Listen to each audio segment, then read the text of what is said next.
మొట్టమొదటిగా దీనికి మహాత్మా గాంధీ గారి పేరు ఉండేది. మహాత్మా గాంధీ గారు మన దేశానికి స్వాతంత్రం తెచ్చిన వాళ్ళు, మన కాంగ్రెస్ పార్టీకి సంబంధించిన నాయకుడు, కాంగ్రెస్ పార్టీ ఎంతో ఆదరించే నాయకుడు. కానీ అలాంటి మహాత్మా గాంధీ పేరుని ఈ పథకం నుంచి తీసేయాలని చూస్తుంది బీజేపీ పార్టీ. అసలు ఆర్ఎస్ఎస్ కు సంబంధించిన గాడ్సే మహాత్మా గాంధీని హత్య చేశారు. అలాగే మహాత్మా గాంధీ పేరు పెట్టుకున్న ఈ ఉపాధి హామీ పథకాన్ని బీజేపీ నాయకుడు మోడీ హత్య చేయాలని చూస్తున్నారు. ఇద్దరికి పెద్ద తేడా లేదు. గాడ్సేకి మోడీకి పెద్ద తేడా లేదు. ఇద్దరూ మహాత్మా గాంధీ ఆశయాలను కూని చేస్తున్న వారే. కాబట్టి మీ అందరూ కూడా గుర్తుపెట్టుకోండి, మహాత్మా గాంధీని ఆదరించే పార్టీ కాంగ్రెస్ పార్టీ అయితే మహాత్మా గాంధీ సిద్ధాంతాలను కూని చేసే పార్టీ బీజేపీ పార్టీ. అలాంటి బీజేపీ పార్టీ ఇప్పుడు అధికారంలో ఉంది. మహాత్మా గాంధీ గ్రామ స్వరాజ్యం కోసం ఎంతో పాటుపడ్డారు. అలాగే ఈ పథకం కూడా గ్రామంలో గ్రామ సభలు పెట్టి గ్రామానికి సంబంధించిన పనులు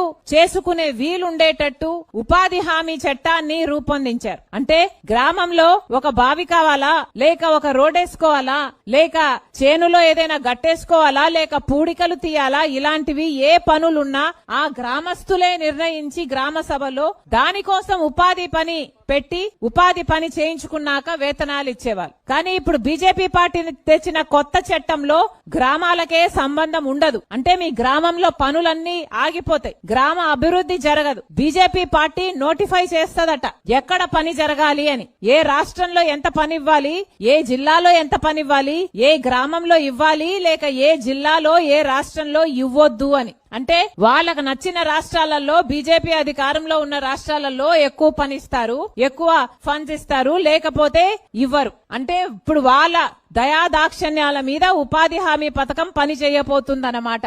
అంతేకాదు గ్రామాలలో పని చేయరు అంటే బీజేపీ పార్టీ పక్కన ఒక ప్రాజెక్ట్ నడుస్తుండగానో, లేకపోతే ఏదైనా కాంట్రాక్టర్ కింద ఆ ప్రాజెక్ట్ ఉంటే ఈ ఉపాధి హామీ పథకాన్ని మొత్తము ఆ కాంట్రాక్టర్ కింద తెచ్చే అవకాశాలు ఉన్నాయి. అంటే మొత్తం ఇప్పుడు గ్రామంలో ఉన్న వాళ్ళు ఉపాధి హామీ గ్రామం కోసం కాకుండా పక్కనున్న కాంట్రాక్టర్ కి లేబర్ సప్లై చేయడానికి ఈ గ్రామస్తులంతా వెళ్లి పని చేయాల్సి ఉంటుంది. ఇది ఎక్కడి పద్ధతి అని అడుగుతున్నాం. బీజేపీ పార్టీ చెప్తున్నది ఉపాధి హామీలో 100 రోజులే ఇచ్చేవాళ్ళు, మేము 125 రోజులు ఇస్తాము అని గొప్పగా చెప్పుకుంటున్నారు. ఇది పచ్చి అబద్ధమని మీ ముందు చెప్తున్నాం. ఎందుకంటే గత సంవత్సరంలో చంద్రబాబు గారు ముఖ్యమంత్రిగా ఉండంగా సగటున కేవలం 52 రోజులు మాత్రమే సంవత్సరానికి ఉపాధి హామీ పని కల్పించారు. అంటే 100 రోజులు కూడా ఎక్కడా కల్పించలేదు. కేవలం 52 రోజులు పని ఇచ్చిన వాళ్ళు వీళ్ళు 125 రోజులు ఇస్తాము అంటే నమ్మడానికి మీరు పిచ్చివాళ్ళ, మీరు గొర్రెలా, మీరు వెర్రివాళ్ళ?